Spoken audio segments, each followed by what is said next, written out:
ओम शांति। आज की मुरली 14 मई 1970 को चली और आज हमारे शिव बाबा या यूँ कह लीजिए आज हमारे साजन शिव ने मुरली समर्पण व संपूर्ण अर्पण इस विशेष टॉपिक पर चलाई है। हालांकि मुरली का हेडिंग है समर्पण का गुह्य अर्थ, मतलब जो समर्पण समारोह मनाया जाता है उसका डीप मीनिंग क्या है, बाबा ने उसके ऊपर बोला है। लेकिन समर्पण मतलब संपूर्ण अर्पण, ये बाबा ने मुरली में मेंशन किया है। तो आज बाबा को बाबा के संबंध में ना देखते हुए एक साजन के संबंध में देखते हैं, एक कंपेनियन लाइफ पार्टनर के नज़रिए से।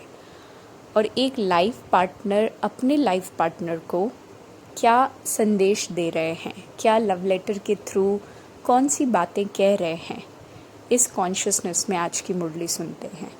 क्योंकि बाबा ने अपने साथ मुख्य 8 संबंध जो हैं, हालांकि बाबा ने हमेशा सर्व संबंध कहा है, लेकिन जो 8 मेजर रिलेशनशिप्स हमारे आसपास हमेशा हमने भक्ति काल में देखा, मतलब भक्ति काल मतलब एनीथिंग विच इज़ नॉट संगम युग, तो वो 8 मेजर रिलेशनशिप्स होते हैं मदर, फादर, ब्रदर, है ना, जिसे कहते हैं मात पिता, सखा, है ना, बंधु, बड़ा भाई, तो फ्रेंड का। ये 4 मेन रिश्ते तो हम लोगों ने आरतियों में भी बाबा के सामने गाया है।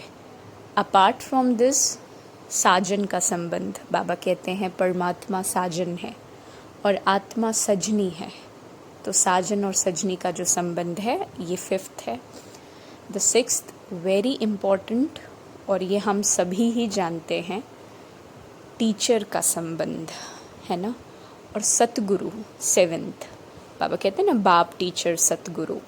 तो माता पिता हो गया, साजन हो गया, बंधु हो गया, सखा हो गया, teacher, Satguru, and the 8th is बच्चा। बाबा कई बार कहते हैं ना कि मुझे अपना वारिस बनाओ, मुझे बच्चा बनाओ।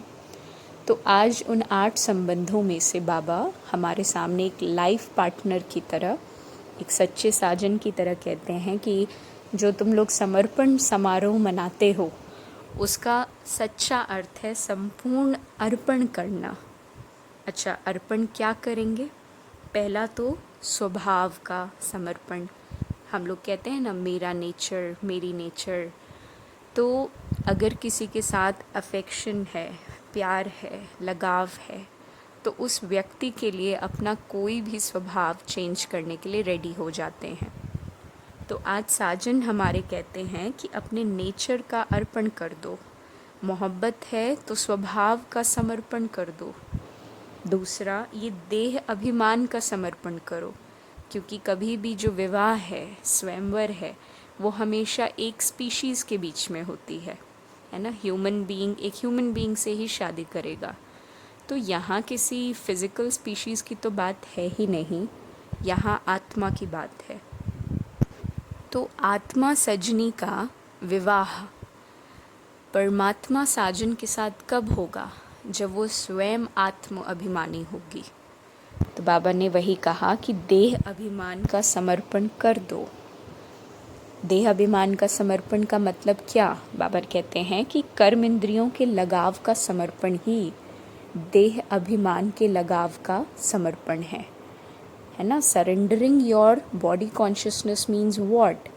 कर्म इंद्रियों के प्रति जो एक अट्रैक्शन है, खाने पीने को लेके, सीनरीज देख कर के खुशी प्राप्त करना, कुछ म्यूज़िक सुन करके खुश होना, कुछ चिट चैट करके, गॉसिप करके आनंद लेना, किसी वस्तु को स्पर्श करके खुश होना, स्मेल करके खुश होना, है ना। तो इन चीज़ों का अर्पण करना। और तीसरा है संबंधों का समर्पण। जब एक कन्या शादी करके, विवाह करके दूसरे के घर जाती है तो पीछे उसे अपने सारे संबंधों को समर्पण करना पड़ता है, छोड़ना पड़ता है। This is what Shiv Baba says कि कनेक्शन जोड़ना है, विवाह के बंधन में बंधना है परमात्मा के साथ, तो सर्व संबंधों को विस्मृत रखो, उनसे अफेक्शन मत लगाओ, लगाव मत जोड़ो कि निकल ही ना सकें। है ना। बाबा कहते हैं सदा सुहागिन का मतलब क्या है कि जैसे बिंदी को सुहाग की निशानी दिखाई जाती है, तो बिंदी का मतलब सोल कॉन्शियसनेस, आत्म अभिमानी, है ना। बाबा कहते हैं कि जीवन का उद्देश्य बिल्कुल सामने हो, और जीवन का उद्देश्य अर्थात बाबा का आदेश। और तीसरा और चौथा है स्वदेश। देखिए वो 3 बातें तो हो गई। अब ये जो मैंने बोला उद्देश्य, वो डिफरेंट चीज़ है। जैसे हमारे ऊपर संगम युग का ताज है, राइट।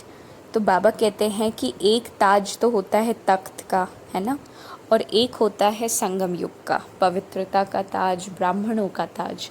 तो उसको मेंटेन करने के लिए बाबा कहते हैं पहले तो अपने आप को उपकारी समझकर चलना पड़ेगा। दूसरा, बिल्कुल निरहंकारी, किसी के ऊपर उपकार कर रहे हो तो उसके साथ निरहंकारी पना ज़रूर हो, और अधिकारी भी ज़रूर समझना। कहने का मतलब अधिकार भी सामने रखना और निरहंकारी का भी गुण हो, बैलेंस हो बिल्कुल, और उपकार भी करना है। बाबा कहते हैं सुहागिन का एक और अर्थ हुआ। ऊपर तो बाबा ने हमें बता दिया किन चीज़ों का समर्पण करना है। सुहागिन के लिए बाबा ने हमें बोल दिया बिंदी का स्वरूप, और 4 बातें बताई है। एक तो सदैव जीवन का उद्देश्य बिल्कुल तुम्हारे सामने हो, एम ऑब्जेक्टिव जिसे बाबा कहते हैं। दूसरा, बाप दादा का आदेश, हमारे साजन का जो आदेश है, हालांकि बाबा कभी आदेश देते नहीं हैं, इसे मत कहा जाएगा, बाप दादा का आदेश या मत बिल्कुल सामने हो। तीसरा, संदेश, मैसेज, दूसरों को भी कन्वे करना है ना, खुद ही खाते नहीं रहना। और चौथा है स्वदेश, परम धाम, शांति धाम, और सुप्रीम अडोब, है ना, अबोर्ड। तो बाबा कहते हैं कि आप लोग लॉ मेकर्स हो, यानी जो कार्य आप आज करेंगे वो कल को कानून बनने वाला है। तो बाबा कहते हैं कि शादी 3 प्रकार की होती है, एक ब्राह्मणों के द्वारा, दूसरा कोर्ट में, और तीसरा मंदिर में, है ना, जो कि गुरुओं के द्वारा आदि आदि होता है। तो इन तीनों की नींव अभी रखी जा रही है, बाबा सेड, क्योंकि माउंट आबू क्या है, मंदिर तो है ही है मधुबन, साथ में लॉ बनाने का भी घर है जहाँ हम लॉ मेकर्स हैं। बाबा कहते हैं यही चीज़ें रिमेम्बरेंस में आगे बन करके चलेंगी।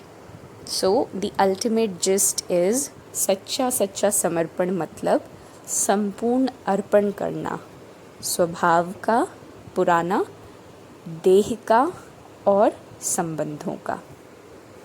ओम शांति।